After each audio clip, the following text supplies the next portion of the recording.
აღმავალი კარმული კვანძი, როდესაც არის ქალწულის ზოდიაქოში და აღმავალი კარმული კვანძი თევზებში. კარმული პროგრამა თევზები ქალწულის ღერძზე ეს მიანიშნებს ორივე არის მსახურების ენერგია ზოგადად. ერთი არის სულიერება, თევზები ჩვენთან, ეს არის შინაგანი სამყარო, ეს არის მისტიციზმი, ეს არის ეზოთერიკა, რწმენა, რელიგია, სულიერი მსახურება და მეორე არის პრაქტიკული, მიწიერი მსახურება. ერთს მართავს მაგალითად სამედიცინო სფეროს, ერთი ქალწულის ენერგია, თევზების ენერგია მართავს სულიერ მსახურებას, რელიგიურ მსახურებას. ორივე მაინც მსახურების ღერძი არის. ერთი დაღმავალი კარმული კვანძი თევზებში მიანიშნებს, რომ წინა ცხოვრებებიდან თუ კარმული ასტროლოგიით შევხედავთ, ადამიანმა მოიტანა შინაგანი წვდომა, საკუთარი სამყაროსი. ეს ადამიანი შეიძლება დიდი ხანი იყო მარტო, შეიძლება იყო გარიყული, შეიძლება დიდი სიყვარული, უპირობო სიყვარული ჰქონდა, მაგალითად, იმიტომ რომ თევზების პრინციპი ეს არის.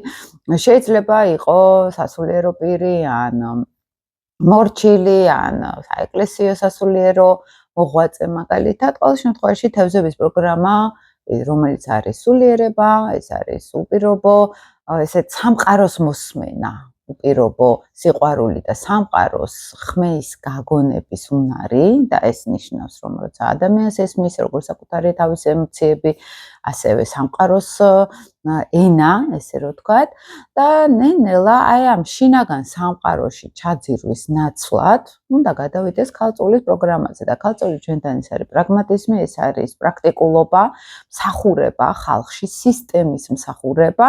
ქალწულის ენერგია არქეტიპულ დონეზე ეს არის, როცა ყველაფერი დეტალებში გაგათვლილი, წუთი დრო არა გაქვს თავისუფალი და სულ ტრიალებ ხალხში.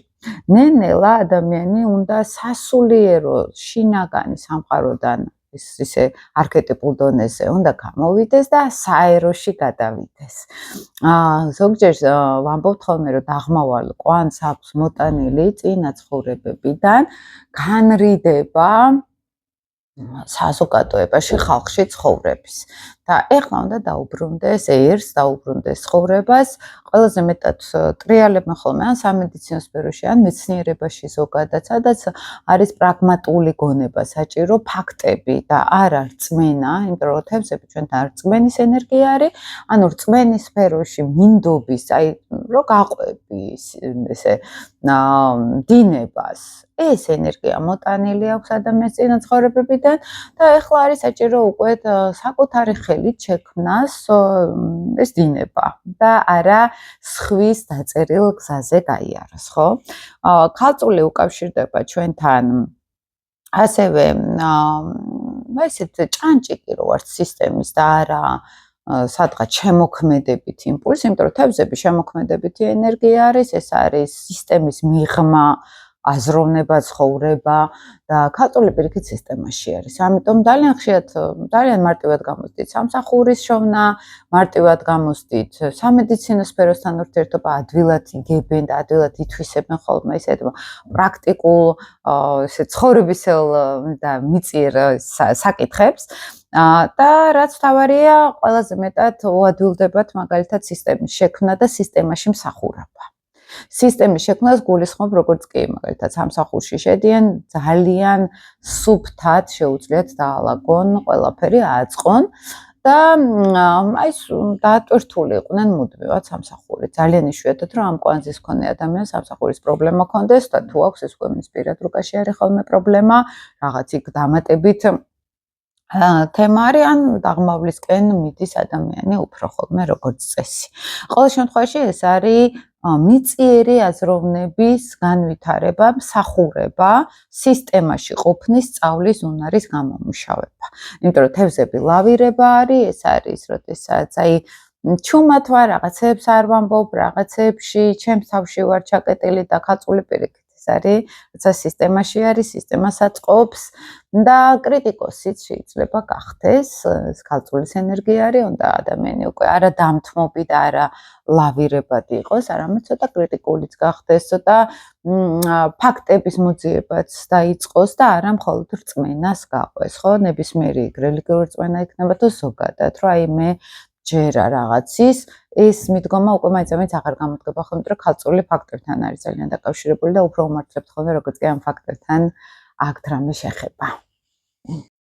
როცა აღმავალი კარმული კვანძი თევზებში არის და აღმავალი კარმული კვანძი ქალწულის ზოდიაქოში. თევზები ჩვენთან უკავშირდება მსახურებას, ეს არის სულიერი მსახურება, ეს არის მისტიური სამყარო, ეს არის მედიტაციები, მაგალითად სულიერება, ზოგადად რელიგია იქნება ეს, სხვადასხვა ფსიქოლოგიური პრაქტიკები იქნება ეს, ენერგეტიკული პრაქტიკები თევზებთან არის ხშირად დაკავშირებული. ადამიანმა მოიტანა წინა ცხოვრებიდან ქალწულის პროგრამა და ქალწული უკავშირდება მსახურებას, ოღონდ ჯგუფში, აი სადღაც სისტემაში მუშაობდა წინა ცხოვრებებში, ესე ვამბობთ ხოლმე კარმულ ასტროლოგიაში, სისტემას ემსახურებოდა ადამიანი, აზროვნებაც აქვთ ისეთი, ეს საჭირო არის, ეს არ არის საჭირო, ანუ პრაქტიკულები არიან თითქოს, სისტემა თვითონ ცხოვრობს მათში. და ძალიან უჭირთ ამ სისტემიდან გამოსვლა, შინაგანი სისტემიდან გამოსვლა, იმიტომ რომ თევზები უკავშირდება აბსოლუტურ თავისუფლებას, ეს არის დინება, რომელიც ამ სისტემას აღარ ეკუთვნის, ეს არის ემოციების სამყარო, გრძნობების, რელიგიის, სულიერების, სხვადასხვა პრაქტიკულ ასტროლოგიაში ონლაინ მუშაობა თევზები არის, მედიტაციური პრაქტიკები თევზები არის, შეიძლება ადამიანი კარგი ფსიქოლოგი გახდეს, რომელიც ემოციურ სამყაროსთან შეგრძნებებთან დაკვირვებას გულისხმობს და არა როგორც სამედიცინო და აღმავალი ქალწული რომ უნდა ჩამოიწეროს აქ D ვიტამინი აკლია ადამიანს, აქ A ვიტამინი აკლია, ანუ სუფთა ცხეულზე ორიენტირება ეს ჩვენთან ქალწული არის. და ემოციაზე, გრძნობაზე და ქვეცნობიერზე ორიენტირება ეს ჩვენთან თევზები არის. აი ნენელა აი ამ სისტემიდან, აზროვნების სისტემიდან რომ მე იმის იმჯერა, რასაც ვხედავ, ნენელა უნდა გადაერთოს ადამიანი, მე მწამს, მე შევიგრძნობ. ზოგჯერ აი ეს მედიტაციური პრაქტიკები, ან წინა ცხოვრებები, რეგრესულ ჰიპნოზე იქნება ეს, ფსიქოლოგიური სხვადასხვა პრაქტიკების გამოყენება, ეს ერთად თევზებს უკავშირდება, რელიგიაც ზოგადად თევზებს უკავშირდება, სხვათა შორის პატრიარქს ჰქონდა ეს ასპექტი აღმავალი თევზები, ჩვენ პატრიარქს და ვის კი სხვათა შორის სასულიერო პირი არის, როგორც წესი აღმავალი კარმული კვანძი თევზებში ყავს ხოლმე, აი ესეთი სასულიერო პირი, ვისაც რაღაცა მნიშვნელოვანი როლი აქვს შეტანილი, იმიტომ რომ ორივე მსახურების ღერძი არის, ოღონდ თევზები უკვე სულიერ მსახურებასთან არის დაკავშირებული, ადამიანი და ემსახურებოდეს უკვე რაღაც რწმენას, რაღაც სხვა ღირებულებებს, არა მიწიერს, არა პრაქტიკულს, რომ დამანახე და დავიჯერებ. და ყველაზე რთული ნაწილი რაც არის ხოლმე მათ უწევთ საკუთარი სისტემის დარღვევა, საკუთარი პრაგმატიზმის, რომ აი მე ხლა ამას რო გრძნობ რაღაცას, რა დროს ეს არის, აქ ალბათ D ვიტამინი მაკლია სიტყვაზე, ხო? ანუ ძირითადად არიან ხოლმე მიწაზე ძალიან დაგრაუნდებულები და თევზები მოითხოვს შინაგანი ბერი გახდეს ადამიანი. დღევანდელობაში უკვე აღარ არის მაინც აუცილებელი წახვიდე ადამიანი სადღაც გამოქვაბულში, ხო, რომ სულიერებასთან კონდეს კონტაქტი. შეიძლება ონლაინ მუშაოს ადამიანმა აღმავალი თევზები, შეიძლება ემიგრაციაში წავიდეს, იმიტომ რომ თევზები უკავშირდება ჩვენთან უცხოეთს, ან სხვა ქვეყნებს, ან იზოლაციას და განმარტოებას. ადამიანის უვარდება ამ ცხოვრებაში უკვე ესეთი სიტუაციები ხელში, რომ უწევს განმარტოებაში ყოფნა, როგორც იმის საშუალება, რომ ჩაუღრმავდეს საკუთარ თავს. რა მინდა მე, გულით რა მინდა, ის სულში რა მინდა, იმას გავყვე და არა სისტემას, რომ აქ უნდა ჩავაბარო, მერე უნდა დავოჯახდე, მერე ეს უნდა მქონდეს, მერე ეს უნდა მქონდეს, ანუ აი ეს დაწერილი სისტემის მიღმა ცხოვრება არის აღმავალი კარმული კვანძი თევზებში.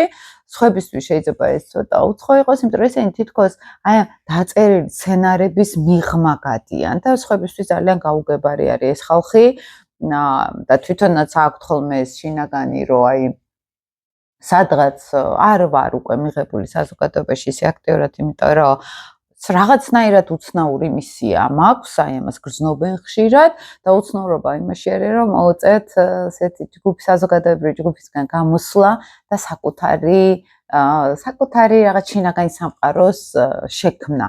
და ეს არ არის ხოლმე მარტივი, ეს ხშირად მიუთითებს იმაზე, რომ ან ფსიქოლოგიაში მიდიან, ან მისტიციზმში, ან გურუები ხდებიან, ან ონლაინ გადიან, ან უკვე ესე უშუალოდ სისტემაში კი აღარ მუშაობენ, შეიძლება მთელ სოფლიოში მოგზაურობს და ონლაინ მუშაობს. აი ესეთი თემაც შეიძლება ყველაზე მეტად ეს უნდათ ხოლმე, რომ დასვენების დრო მეტი კონტენტი, რომ დასვენება ჩვენთან თევზები არის და აი ადამიანი უკვე თან და უპირობო სიყვარულს შეიჭიდოს, გაიგოს ეს რა არის, შეგრძნებები გაიგოს რა არის და ძალიან ბედნიერადაც არიან ხოლმე, როცა ამ ენერგიებთან აქვთ ურთიერთობა.